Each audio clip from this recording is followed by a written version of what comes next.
Vous êtes-vous déjà demandé quel métier vous correspondrait vraiment ? Moi aussi. C'est pour ça que j'ai décidé d'aller à la rencontre de gens issus d'univers différents pour écouter leurs histoires, leurs parcours et ce qu'ils apprécient le plus dans leur métier. Je suis Camille et je t'emmène avec moi pour les découvrir. Bienvenue dans « Et toi, quel est ton métier ?» Un podcast plein de curiosité, de bonne humeur et de rencontres qui, j'espère, vous aidera à explorer votre propre chemin. Bonjour à tous, aujourd'hui nous allons parler du métier de gestionnaire de sinistres et plus spécifiquement d'indemnisatrice spécialisée. Pour ça j'accueille Cécile qui exerce ce métier au quotidien. Bonjour Cécile. Pour commencer, est-ce que tu peux nous expliquer justement ton métier et plus spécifiquement ton poste pour qu'on comprenne bien de quoi on parle ? Donc moi, je travaille dans les assurances depuis plusieurs années. Donc, les sinistres, j'en fais depuis maintenant 16 ans, mais un peu plus. Et donc, là, c'est le service après-vente. Quand tu prends un contrat d'assurance, tu payes pour avoir des garanties. Et nous, c'est le service après-vente. C'est-à-dire que là, il t'arrive une tuile et t'appelles pour j'ai eu un dégât des eaux, j'ai eu un incendie, on m'a volé mon vélo. Et on est là pour délivrer ce service et accompagner les clients qui parfois vivent un moment difficile. D'accord. Et donc, quand tu dis quand il t'arrive une tuile, c'est donc dans tous les événements de ta vie ou toi, tu vas être plutôt dans... Tu parlais de dégâts des eaux, d'incendie, peut-être plus l'habitation ou comment ça se... Alors du coup, il y a plusieurs catégories. Donc, il y a l'automobile, incendie risque d'hiver, il y a le corporel, il y a plusieurs choses. Et donc, moi, c'est incendie risque d'hiver, donc que ce soit pour les particuliers ou les professionnels. Ok, donc tu fais particulier, professionnel, mais par contre, tu es vraiment spécialisée sur certains sinistres. C'est ça. Indemnisatrice spécialisée, c'est quoi ton rôle pour expliquer un peu plus le métier ? Si les gens t'appellent et qu'ils ont un sinistre, qu'est-ce que toi, tu fais ? On regarde avec eux leur contrat, on ouvre le dossier, on met en place des solutions d'indemnisation pour les accompagner. Donc, je sais pas, c'est soit, là, on a eu plein de tempêtes, des inondations. Donc là, on a beaucoup accompagné les gens, les rassurer, savoir qu'il y a quelqu'un qui les accompagne. D'accord. On leur donne notre ligne directe en disant s'il y a quoi que ce soit, vous revenez vers nous, vous nous envoyez un mail, vous pouvez m'appeler directement, c'est moi qui vais m'occuper de votre dossier. Et si vous avez, je sais pas, une infiltration par la toiture parce que le vent a déplacé des tuiles sur la toiture, faut refaire le plafond, faut d'abord mettre en sécurité, réparer la fuite. Et après, nous, on vous accompagne, on peut vous envoyer un artisan ou si vous voulez le faire vous-même, on peut vous proposer un forfait. Et du coup, on les rassure sur les possibilités, comment ça va se passer, le déroulé. Et les accompagner jusqu'à la fin du dossier. En fait, selon le contrat, puisque tu dis qu'il faut regarder les contrats, il y a des garanties qui sont prises. Selon le contrat, tu expliques ce que tu peux faire pour eux, quels sont les plafonds d'indemnisation, etc. pour les accompagner. Ouais, c'est surtout leur rappeler, malheureusement, s'ils ont une franchise, leur rappeler qu'il va y avoir une petite somme qui reste à leur charge. Et au niveau de la garantie, s'ils ont bien toutes les garanties qui vont bien pour prendre tel type de bien, parce que la tempête, oui, tout le monde va être couvert pour un événement tempête, mais peut-être que le trampoline qui s'est envolé, lui, il n'était pas couvert. Il y a des petites choses comme ça à vérifier. Oui, pour rappeler vraiment ce que couvre le contrat. Ouais. Quoi. Ok. Et est-ce que toi, c'était une vocation pour toi ? Tu as toujours voulu faire de l'assurance ou t'es tombée dedans par hasard ? Alors, non, pas du tout. Mais je pense que peu d'adolescents se disent je vais travailler dans les assurances, c'est très bien. Après le lycée, je suis allée en fac, donc j'ai fait faculté de sciences éco. D'accord. La faculté, c'était pas fait pour moi. Et donc, c'est finalement les matières que j'aimais bien qui m'ont aidée à m'orienter. D'accord. J'avais fait du droit, j'avais fait un peu de comptabilité à la fac. Et je voulais faire de l'alternance. Ok. C'est ça qui a guidé mon choix par rapport au BTS en alternance qui existait sur le secteur. C'est le BTS assurance qui répondait le plus aux matières que j'aimais bien finalement. D'accord. Ok. Et je crois que j'ai bien fait parce que finalement le métier aujourd'hui me plaît parce que justement j'ai fait mes choix en fonction de ce que j'aimais bien dans les matières et non pas en fonction d'un métier que je m'imaginais faire. Ok. Tu as été en faculté de sciences éco combien de temps avant de faire ton BTS ? 2 ans. Ça c'est... Tu as fait 2 ans de fac et ensuite 2 ans de BTS ? Ouais, c'est ça. OK. Et donc du coup, en BTS, tu étais tout de suite immergée puisque tu dis que tu étais en alternance? Ouais, j'étais en alternance, donc 3 semaines en entreprise et 1 semaine, en cours et donc j'étais en agence à l'époque. Et du coup, c'était ton entreprise qui payait ton école? Ouais, Comment ça se passe? Ouais, OK. ouais, c'est ça. Mmh. Et c'est toujours comme ça aujourd'hui? Tu sais comment ça se passe, les BTS? Oui, on a des BTS nous, donc au boulot et donc effectivement, c'est toujours la même manière. C'est souvent des écoles privées D'accord. et du coup, qui sont payantes, mais c'est l'entreprise qui paye la Et formation. c'est encore 3 semaines, 1 semaine ou c'est Ça dépend des écoles. OK. Je sais que les BTS qu'on a eu récemment, c'était plutôt, 2 jours en cours et 3 jours, en entreprise et pendant les vacances scolaires, ils sont à 100 OK. à l'entreprise. Et est-ce qu'on peut, rentrer en BTS dès après le bac? Ouais, Donc en fait, ça veut dire qu'on peut juste avoir un bac+2 pour rentrer, dans les tout assurances? à fait. Et toi, quand tu es rentrée directement en tant que gestionnaire de sinistre? Pendant ton alternance, par exemple, tu faisais quoi? La gestion de Heu, sinistre? alors pas du tout, je faisais plus de la souscription, j'étais en agence et du coup, j'établissais les contrats. OK, Donc vendre des contrats automobiles, puis des parcs, des flottes automobiles aussi OK, qu'on devait assurer, rajouter des véhicules et retirer, des choses comme ça. OK. Donc je faisais plus de la souscription et quand je suis rentrée dans la compagnie pour laquelle je travaille, donc j'ai commencé par la souscription également. Parce que ton alternance, c'était pas dans la même compagnie que celle pour laquelle tu travailles Non. aujourd'hui? OK.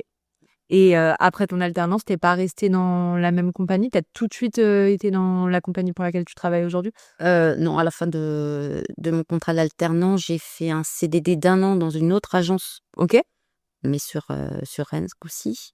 Mais le deal dès le départ, l'agence dans laquelle j'ai fait mon alternance, c'était pas que je reste, à la fin, ça les arrangeait au moment où je me suis présentée pour un contrat d'alternance, ils avaient besoin à ce moment-là, mais pas de façon pérenne avec, Ouais. une OK. obtention de CDI derrière, quoi. Donc finalement, tu as fait 3 boîtes différentes Ouais, et là, ça fait 16 ans que tu es dans la dernière boîte? Ou alors, ça fait quand tu faisais 26 le ans. calcul tout à l'heure? 16 ans, Ah c'est non, 16 ans de gestion de sinistre. ouais, OK, d'accord. Donc tu as j'ai fait fait 10 ans de souscription de contrat. ouais. OK. Et c'est quoi qui t'a amené entre la souscription de contrat et la gestion de sinistre? Comment tu as fait la bascule? Les opportunités, au moins il y a eu une période où j'avais un peu l'impression d'avoir fait le tour de mon poste à ce moment-là OK, et je faisais de la souscription sur des contrats professionnels et il y a un poste qui s'est ouvert en gestion de sinistre corporel OK. et donc j'ai postulé et Donc tu as commencé, par le corporel. Donc ça veut ouais, dire que les personnes qui ont des accidents, de vie, qui ouais, touchent, leur intégrité physique, on c'est va ça. dire. OK. Et tu es restée longtemps dans ce service-là? Alors j'y suis restée 5 ans OK. et ensuite il y a une réorganisation, donc de l'entreprise qui fait qu'aujourd'hui à Rennes ne sont gérés que les sinistres IRD et il y a pas d'autres postes. Donc IRD? Incendie, risque divers, pardon. OK. Et donc à Rennes, si tu veux travailler pour cette compagnie, c'est que Que les sinistres, donc Et donc toi, habitation et comme ça se profession. passait bien dans la compagnie, du coup Voilà et que je voulais rester sur Rennes, ma vie était ici, ma famille et tu étais triste, d'arrêter le corporel? C'était quelque chose qui te plaisait? bah, je me suis dit on s'en sortait plutôt bien avec, la matière qu'ils nous proposaient Mmh. et que peut-être que, par exemple, des sinistres automobiles, faire que des sinistres automobiles parce que quand je faisais du corporel, je gérais la partie matérielle aussi, donc j'ai fait beaucoup de sinistres automobiles D'accord. et donc de faire que du sinistre automobile m'aurait moins plu, alors que je trouvais que l'incendie, risque divers, en étant sur le marché de l'habitation et du professionnel, était plus varié. Tu touches à plus de choses, quoi, Ouais, c'est ça, finalement. ouais. OK. Ça ressemble à quoi, pour toi, soit une journée, soit une semaine, comment ça se passe? Donc chacun a un agenda qu'il doit gérer. Bon, il y a des nouveaux dossiers qui arrivent régulièrement.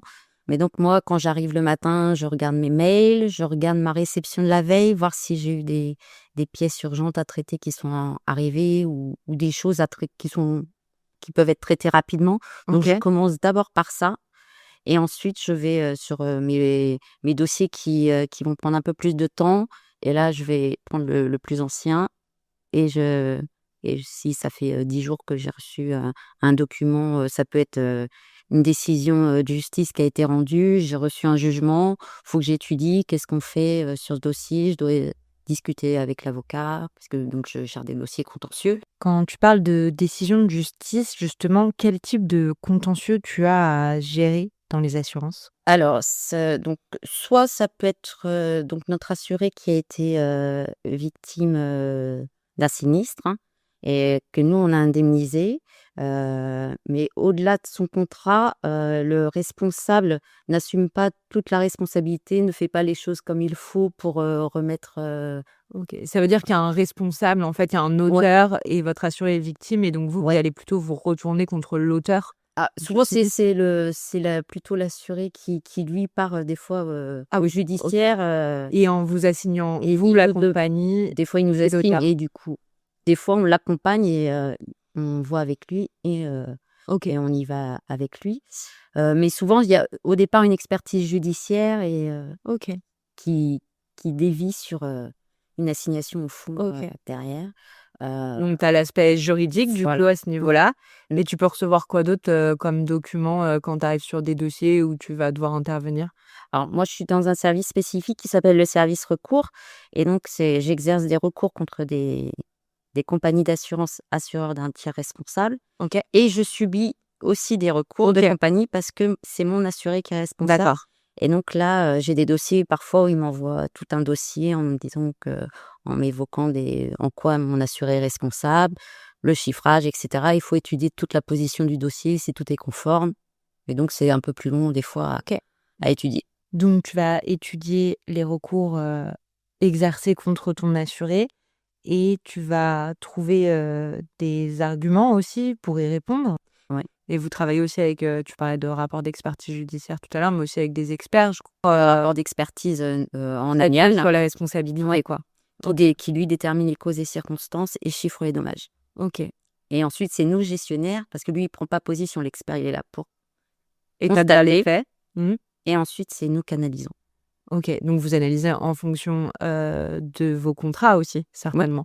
Et puis en assurance, ce que les gens ne savent pas forcément, mais il existe beaucoup de conventions et donc il y a des conventions qui s'appliquent entre compagnies adhérentes aux conventions et la plupart des compagnies adhèrent à ces conventions et on doit les appliquer. Et ces conventions ne suivent pas le droit commun, du coup? Non.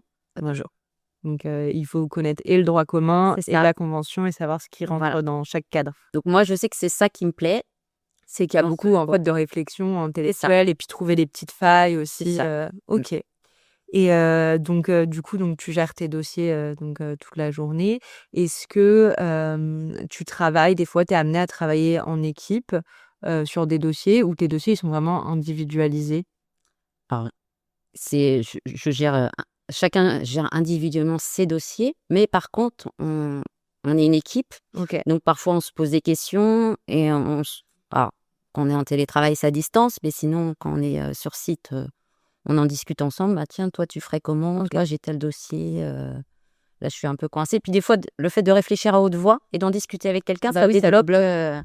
la réflexion et puis on a aussi un pôle technique qui parfois peut nous accompagner parce que le dossier est compliqué, il y a de la jurisprudence peut-être à aller chercher, il y a des choses un peu plus complexes ou des fois, bah, on sait plus par quelle boule prendre parce qu'on a la tête un peu farcie et donc on a besoin Oui. d'assistance technique, parfois pour les dossiers OK. mais la plupart du temps, on est en gestion seul.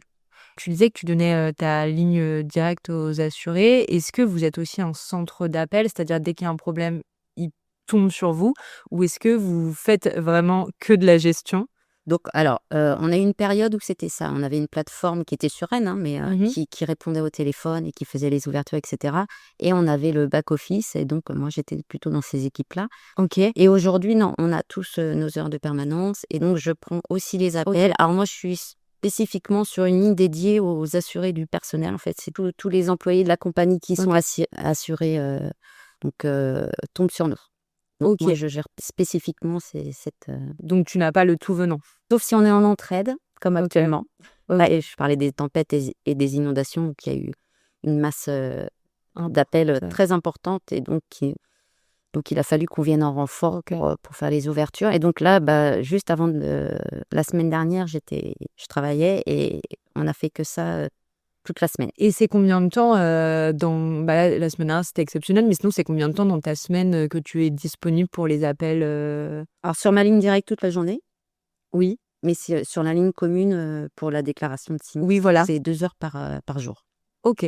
Et en fait, pour toi, les périodes où il va y avoir plus de rush, en fait, c'est quand il y a des événements climatiques importants? C'est ça. Et il y en a de plus en plus souvent. OK. Avant, ça restait Plus exceptionnel. que quand tu as commencé, tu Oui, as l'impression vraiment oui. que ça explose? Bah, quand j'ai commencé, on nous parlait encore de la tempête de 99 comme étant, l'événement exceptionnel, OK. et cetera, et qu'il y a pas eu pendant plusieurs années. Mais aujourd'hui, enfin, Il y en a il y a il y a plusieurs événements par an même. OK. Mmh. Et les appels que tu reçois, c'est de toute la France ou c'est juste de la région dans laquelle tu es? Dans toute la France. Tu disais, toi, que tu appréciais, de pouvoir réfléchir, sur tes dossiers. Je suppose que c'est des choses que tu aimes dans ton métier. Est-ce qu'il y a des choses que tu aimes, plus particulièrement que d'autres? Ce que j'aime bien, c'est, dépanner enfin, être là pour un client.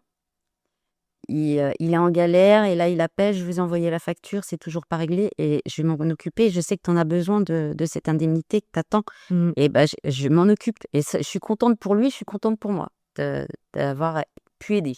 Parce que parfois, ça s'est mal passé avant, où il y a un point de blocage, et que moi, je reçois l'appel à ce moment-là, et je prends les choses en main et je vais débloquer, et après on nous remercie, et il y a une certaine satisfaction à être là pour eux, parce que je pense avant tout à eux. J'ai tendance à me mettre, à leur place, à me dire: «Mais si moi ça m'arrivait, mais je voudrais qu'on me dise ça», et d'ailleurs des fois quand je dois dire que c'est pas garanti, C'est j'aime dur moins. pour toi. Ouais, c'est dur pour moi. Et en plus, je suppose que ça a changé aussi au fil des années. Les garanties, on a peut-être moins qu'avant, non? Pas forcément, mais ce qu'il y a, c'est que la majorité des personnes se disent: «Bah, je paye, donc je veux un service», et cetera, et ils regardent pas forcément, Les petites lignes. les petites lignes, et à la base, ils se sont dit: «Ben, je veux pas payer trop cher, donc mais ça reste un budget», et c'est vrai que mais moi la première, est-ce que j'ai bien lu mon contrat? Toujours, pas forcément, Ouais. mais donc non, il y a pas moins de garanties, mais c'est un coût pour avoir plus de garanties, et on se dit pas: «Demain, il va m'arriver ci, ça», Mmh. non, tu vois, à titre personnel, j'ai dû déclarer un ou 2 sinistres sur mon habitation depuis que je suis partie de chez moi. Donc OK. c'est pas un truc qui arrive tous les jours, mais le coup, le jour où ça arrive, tu te dis: «Bon, j'aurais peut-être dû». Ouais. Tu es dans un service, en plus, toi, qui est quand même, enfin, tu parlais de tempête, d'incendie, donc c'est des sinistres qui sont graves. Ouais. Donc je suppose que les gens ont vraiment besoin de toi. C'est pas un petit dégât des eaux, c'est pas Bah, les dégâts des eaux, ça représente quand même plus de 80 de notre mmh. activité, hein, c'est Ah, indéniable. tu le gères quand C'est, même ça aussi. c'est la grosse majorité. Là, je te parle de tempête parce que vraiment, OK, c'est très récent, et mais la grosse majorité, c'est le dégât des eaux. On a aussi le vol qui est compliqué à vivre. Ouais. Pour, Puis selon comment ça s'est passé, il y a je vois qu'il y a de plus en plus de hommes c'est ton là. intimité qui est volée en plus de biens personnels. On est rentré chez toi, on a fouillé dans tes affaires. Ça, c'est compliqué, donc ouais, envie d'être là à ce moment-là. Mmh. OK. Est-ce que, il y a des choses que tu aimes moins dans ton métier? Si oui, lesquelles? Je sais pas s'il y a des choses que j'aime moins. Après, je suis pas, une grosse communicante, donc parfois quand je suis là pour aider, ça me vient assez facilement, comme je maîtrise la matière, ça se fait assez bien. Mais en même temps, je suis pas toujours, très à l'aise, et puis il y a des, heu, des choses que peut-être que moi, personnellement, j'aurais pas proposé comme ça, mais après il y a une ligne, directrice, parce que j'ai un employeur et qui prend Mmh. des décisions. C'est comme, on a des choses à dire au téléphone que je déteste, se présenter de telle manière, on doit dire au revoir de telle manière, Ça se fait de plus en plus. et je C'est sais pas que moi, naturel. en tant que cliente, quand on me le fait au téléphone, je déteste ça, sauf que moi, je dois le faire. Et ça, te sentir obligé de suivre ces lignes-là, c'est un Ouais. truc que tu aimes pas trop, quoi? Ouais. Je le fais pas toujours d'ailleurs bien, de suivre, mais je suis enregistrée, je suis notée, puis on me dit: «Bah, tu as pas fait», oui. Voilà. Ouais, ce côté assez scolaire quand Oui, même, ah bah, oui, ça reste un petit peu, il y a et bah, ça te déplaît pas? après, j'ai de la chance, je pense, c'est que je fais plutôt bien mon travail, et que des fois, je peux me permettre de dire: De «Bah, moi, sortir des lignes. de sortir des lignes et dire: «Ouais, mais tu vois, moi, je le fais pas comme ça, mais tu vois, ça marche». Et ça veut dire la même chose en plus, Ouais. parfois. Donc, après, tu peux pas. C'est normal.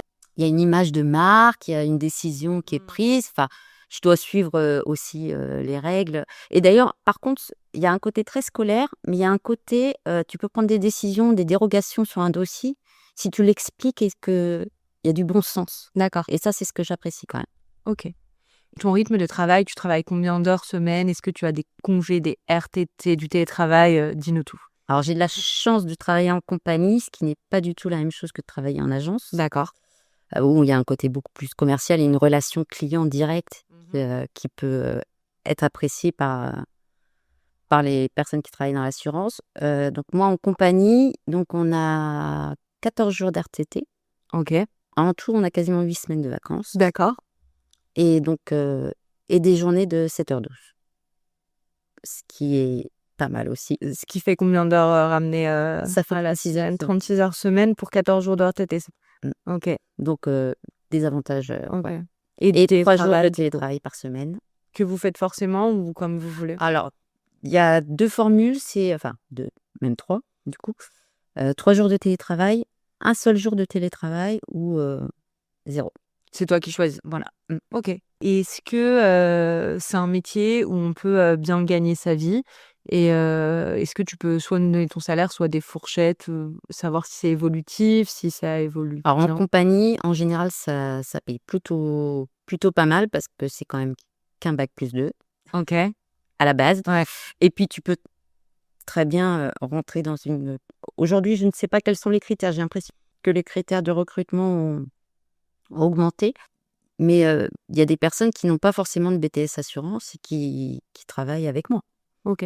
Qui sont rentrés comme ça Qui sont par rentrés en intérim, et qui ça a matché tout de suite, qui se sont investis, que Mm. ça leur a plu et ils bossaient bien donc et alors le salaire à l'embauche, aujourd'hui, je saurais pas te dire exactement, mais c'est, je pense, facile 1 800 € net par mois, Oui, et tu commences après quand même avec au-delà d'un SMIC et pas c'est mal ça. d'avantages, quoi. Ouais, c'est ça. Et avec des évolutions assez. Bah, il y a des augmentations annuelles de tout le monde. Et tu peux avoir des augmentations individuelles assez régulières ou des primes Ok. à performance. Donc, il y a une évolution. Moi, aujourd'hui, je dois être à quasiment 3 000 € net par mois. Ok. Et en plus de ça, tu as des primes aussi ou c'est lycée? Parce que j'ai l'impression que dans les assurances, il y a beaucoup de primes, participation. Alors, on a la participation et l'intéressement Ouais. que nous avons. Donc, une fois par an, on a des primes aux performances. Ça, c'est pour les cadres, c'est tous les ans, si les objectifs sont atteints. D'accord. Donc, il y a une prime. Et par contre, les non-cadres, donc il y a l'augmentation individuelle et parfois, c'est une prime au lieu d'une augmentation. Enfin, donc, mais la seule prime récurrente, c'est participation et intéressement. Ok, ça marche. Est-ce que c'est un métier où tu arrives, toi, à décrocher le soir? C'est un métier où tu arrives à équilibrer, en tout cas, ta vie privée et ta vie professionnelle? Ouais, j'ai cette chance-là parce que c'est pas le cas de tous mes collègues, mais après, je pense que c'est personnel à chacun. Ok. Donc, moi, une fois que j'ai éteint mon ordinateur, Tu coupes. je coupe. Ok. Et je coupe parce que j'ai fait en sorte de faire ce que je m'étais engagée de faire. Ok. Donc, je me dis pas: «Oh, j'ai pas fait». Oui, ça vient de travailler, quoi. J'ai fait ce que je devais faire ce Tu as coché jour-là. ta to-do list. Et en plus, je me suis toujours dit que si je n'avais pas pu faire tout ce que je devais faire, ce n'est pas de mon fait, mais peut-être parce qu'on n'est pas assez nombreux, l'organisation n'est pas efficiente, et je le Prends pas prends personnellement. pas personnellement. Ok. Est-ce que c'est un métier que tu conseillerais à tout le monde ou tu penses qu'il faut quand même avoir un profil pour faire ce métier ou des compétences particulières? Alors, je le conseillerais pas à tout le monde dans le sens où déjà, c'est un travail de bureau et tout le monde n'est pas fait pour travailler dans un bureau. Donc, oui. Après, d'être toute une journée sur ordinateur, est-ce que ça plaît à tout le monde? D'être en train de réfléchir sur des dossiers, est-ce que ça plaît à tout le monde? Donc, oui, il faut un profil. Faut pas forcément un BTS assurance, faut un profil. Ok. Aimer le droit, aimer. Aimer aider les gens aussi, certainement.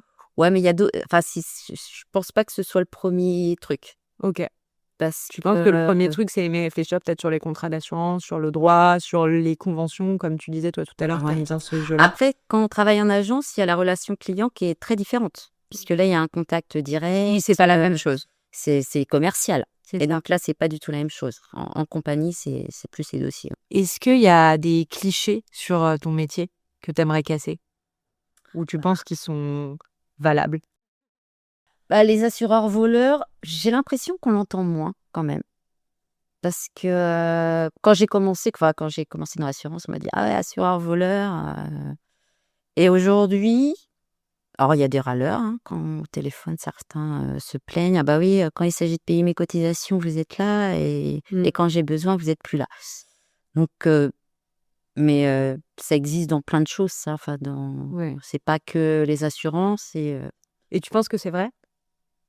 Est-ce que Mais tu penses là, qu'il y a une part de vérité dans les assureurs voleurs? le problème, c'est que à la vente du contrat, je pense qu'on devrait mieux expliquer aux gens pourquoi ils s'assurent. Ok. Et qu'ils, en toute connaissance de cause. Oui, voilà. Ils disent, Que ce soit plus clair, peut-être plus alors, lisible. pour ce prix-là, je peux vous proposer ça, ça, ça, mais sachez que ça, ce sera pas. Alors, et ça, par contre, ça a évolué. Parce qu'avant, tu disais, bah, je veux assurer ma voiture, et on te sortait le contrat, ça fait tant, et puis au revoir. Alors Ok. qu'aujourd'hui, il y a une étude de besoin qui est obligatoire.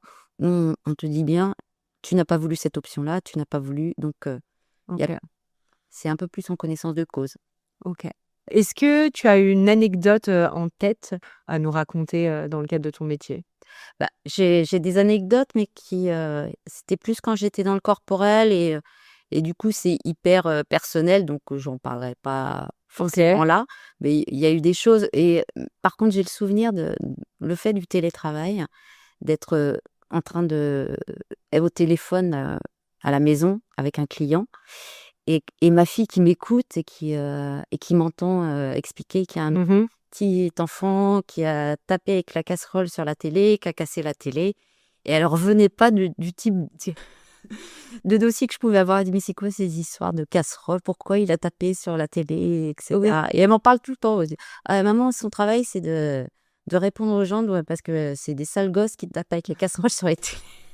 Oui, parce que tu es quand même avec des sinistres qui peuvent arriver par des accidents de la vie ou des choses un peu Bah, il y a un peu de tout, hein. Ouais, du coup, c'est vrai que tu dois. Pour toi, c'est habituel, mais pour quelqu'un d'extérieur, ça peut être un petit peu bizarre d'entendre ce genre d'histoire, quoi. C'est ça.